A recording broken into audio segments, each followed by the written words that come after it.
जय जय श्री राधे श्याम। जय श्री राधे श्याम। ये चिंताहरण घाट है और यमुना नदी के किनारे पे है। ये यमुना नदी है।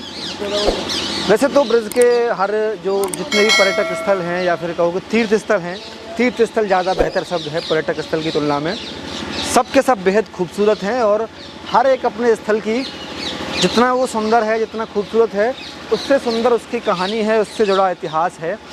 तो ये चिंताहरण घाट है। इसका इतिहास मैं आपको थोड़ा सा बताता हूँ। जो अपनी मान्यताएं हैं, ब्रज के लोग मानते हैं या फिर पुराणों में, स्कंद पुराण में, श्रीमद् भागवत पुराण में जिस चीज़ का वर्णन है उसके बारे में थोड़ा सा मैं आपको बताता हूँ। पहले मैं इसका ज्योग्राफिक लोकेशन आपको समझा देता हूँ कहाँ पर है।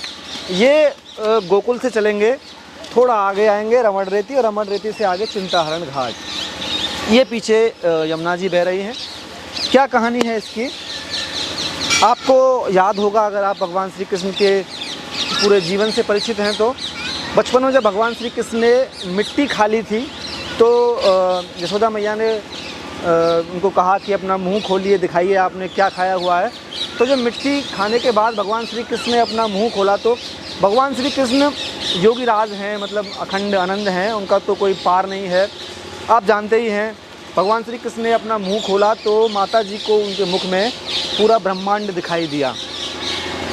इससे जो यशोदा मैया हैं वो विचलित हो गई कि ये अंदर क्या दिख रहा है, चक्कर आपने देखा है, चक्कर उनको आने लगे। तो वो जो ब्रह्मांड जब दिखाया तो उसके नाम से एक ब्रह्मांड घाट पड़ा। वो ब्रह्मांड घाट ये चिंताहरण घाट से थोड़ा सा पहले मैक्सिमम आई थिंक 300 या 400 मीटर पीछे है। उसको भी मैं आपको दिखाऊंगा। तो भगवान जब श्री कृष्ण ने माता जी को ब्रह्मांड दिखाया अपने मुख के अंदर तो यशोदा माता डर गई। डर के कारण माता जी ने भगवान शंकर को याद किया और भगवान शंकर यशोदा मैया के याद करने के बाद यहाँ पर आए तभी से, और उनकी तब यशोदा मैया की सारी चिंताएं दूर हुई। इसके कारण यशोदा मैया ने उनको रिक्वेस्ट किया कि आप यहीं पर बस जाइए। जब भी हमारे जो परिवार पर कोई विपत्ति आएगी या चिंता के बादल छाएंगे तो हम आपको फिर से याद करेंगे। तब से भगवान शंकर यहीं पर बस गए। लेकिन लोक मान्यताओं के अनुसार यहाँ पर एक कहानी और है। वो कहते हैं कि जब भगवान शंकर यहाँ पर आए तो उससे पहले तो जो यशोदा मैया थी वो उनको शिवलिंग के रूप में देखती थी, शंकर भगवान को। लेकिन जब शंकर भगवान स्वयं चल कर के आए तो उनका जो वेशभूषा थी, यानी कि जैसे विकराल उनका जो रूप है, जैसा आप देखते हैं कि राख वाख मली हुई है और बाल वाल उनके बड़े विकराल रूप शंकर भगवान, और नाग फन और मतलब तमाम चीज़ें जो आप देखते हैं, इससे यशोदा मैया उनकी चिंता दूर होने के बजाय उल्टा इन्हेंस कर गई, यानी कि वो थोड़ा सा और बढ़ गई। तो और उन्होंने दर्शन उनको नहीं कराए, यानी भगवान श्री शंकर भगवान को भगवान श्री कृष्ण के दर्शन नहीं कराए। तो वो यहाँ पर आकर के रूठ गए, यानी कि गोकुल से इधर आकर बैठ गए। तो फिर उन्होंने, भगवान शंकर ने खुद भगवान श्री कृष्ण से प्रार्थना की कि आप जो है कुछ लीला करिए, क्योंकि सारे जो देवी देवता थे वो सब आ करके यहाँ पर दर्शन कर रहे थे भगवान श्री कृष्ण के जन्म के बाद। लेकिन भगवान शंकर क्योंकि उनका रूप विकराल हो गया था तो दर्शन नहीं कर पाए।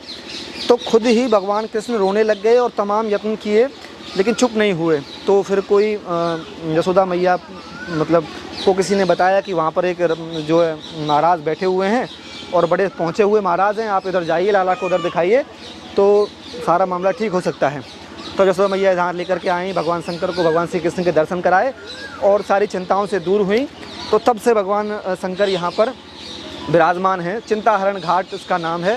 कहते हैं कि यहाँ भगवान शंकर का जो मंदिर है सामने, मैं आपको अंदर से दर्शन भी कराऊंगा, कि अगर इस पर आप 1 लोटा जल चढ़ाएंगे तो 1108 शिवलिंग के बराबर फल मिलता है यहाँ के शंकर भगवान पर 1 लोटा जल चढ़ाने से, और तमाम चिंताएं भक्तों की दूर होती हैं, ऐसा मानना है। स्कंद पुराण में इसका जिक्र भी किया गया है और श्रीमद् भागवत के आई थिंक अगर मैं गलत नहीं हूँ तो 10वें पुराण में भी इसका जो बोल रहा हूँ इनका जिक्र किया गया है। बड़ा भव्य मंदिर है और इसकी भव्यता में 4 चांद लग जाते हैं जब ये यमुना नदी का अविरल जल यहाँ से बहता है।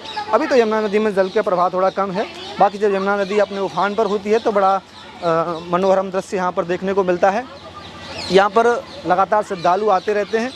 मथुरा से बहुत नज़दीक है, लगभग 22 से 25 किलोमीटर का दायरा पड़ता है जो मथुरा से पड़ता है। बेहद नज़दीक है गोकुल के, और महावन नज़दीक शहर है, पीछे रमण रेती भी है। जब भी आएँ तो यहाँ ज़रूर आएँ। अब मैं आपको यहाँ के जो मुख्य दर्शन हैं, ये घाट की बातें हुई, मैं आपको मुख्य दर्शन की तरफ लेके चलूँगा जो अंदर की तरफ है। भगवान शंकर का जो अंदर दर्शन आपको मिलेगा, मैं आपको दिखा देता हूँ। श्रद्धालुओं की लगातार भीड़ यहाँ पर रहती है, बहुत दूर दूर से लोग आते हैं। ये असली ब्रिज है। ज़्यादातर जो श्रद्धालु हैं वो वृंदावन पर आकर रुक जाते हैं, वृंदावन या मथुरा में दर्शन करने के बाद जन्मभूमि पर। लेकिन जो पुराना ब्रिज है, जो पुरानी गोकुल के नाम से इसको फेमस है, जो मेन है, जहाँ भगवान श्री कृष्ण ने अपनी सारी लीलाएँ की, बचपन जहाँ पे बिताया, वो गोकुल स्थान। और ये चिंताहरण घाट, बेहद खूबसूरत स्थान। आपको प्योर ब्रिज वाला फीलिंग इधर मिलेगा आकर के।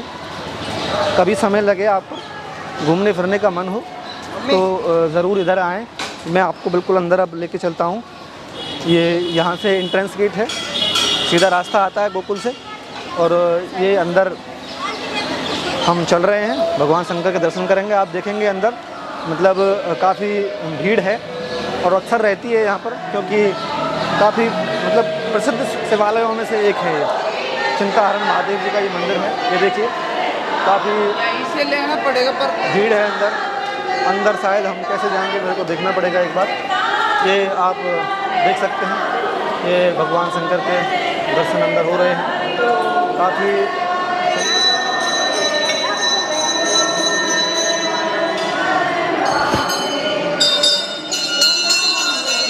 ये अंदर दर्शन थे। ये बाहर का दृश्य है। इधर हनुमान जी का मंदिर भी है।